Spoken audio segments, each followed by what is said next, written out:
Steve, thank you very much for your time. It's nice to finally be able to sit here, not in a hard hat and not in high vis. Yeah, but unusual really, isn't it?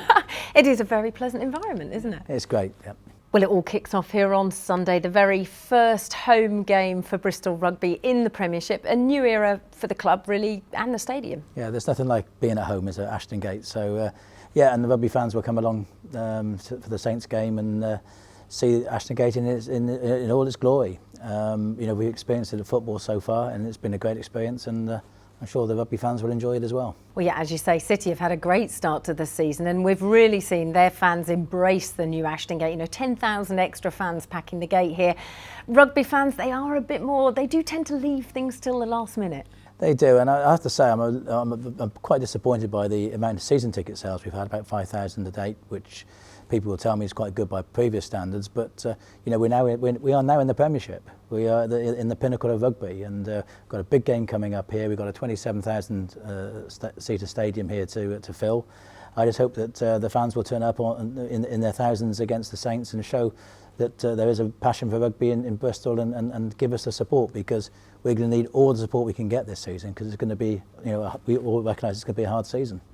Well, you talk about the season cards. I mean, the pricing of them has attracted a lot of debate on rugby shows across the country and in media as well, about how affordably they've been priced, considering, as you say, we are in the Premiership, but also it's this fantastic new facility. Well, I think, you know, Bristol Sport in general is looked to attract people to sporting occasions. That's what Bristol Sport is all about. And you know, with rugby, we've been on a journey for 2 years as Ashton Gate's been developed, and as we've got ourselves out of the Championship and now into the Premiership, and we want everybody to come along and support.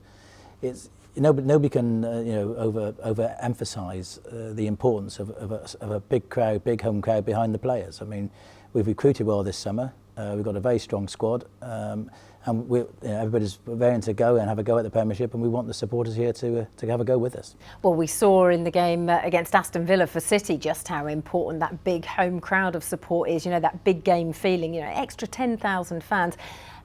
It wasn't almost just about the match, though. It is around the whole match day experience here at Ashton Gate, because that has fundamentally changed for rugby fans and football fans. You know, people are getting here 3 hours ahead of kick-off and packing out the fan village. Well, it's a family, you know, and we get here early and we play together. We work together when the game's on, and we play together afterwards, hopefully in celebration. And you know, it was new to me, you know, turning up for the first game against Wigan, and then obviously to Newcastle with the Lansdown stand, as it was named. It almost still pains you to call it that, doesn't it? Yeah, I find it very strange, but you know, I'm very proud that you know, and honoured that it's happened. But yeah, no, it's great, and just finding your way around and a new experience. But you know, the people here I mean, everybody's taken to it. I mean, the staff have been brilliant, and they must have been under tremendous pressure trying to, you know, find their way around new surroundings.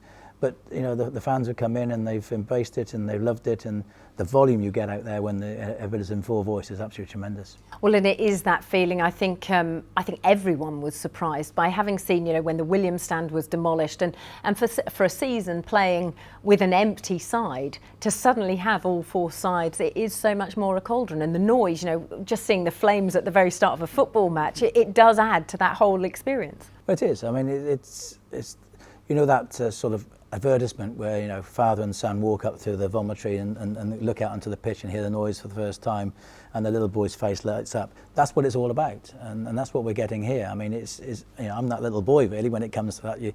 The volume is there, the noise there, and there's just smiles on everybody's faces. So, you know, the stadium's done what it can do. It provides a great experience and a great facility, and it's up to the teams now on the pitch to do it as well, and for the fans in the ground to fill the stadium and just get the best out of it. Well, we're all looking forward to that first home game against Saints. As you say, probably you talked about there's been a number of new signings. There's a couple of players there that were former Saints players, one of which was an absolute legend for them. I hope we can convert Tonga Weir to be a legend for us.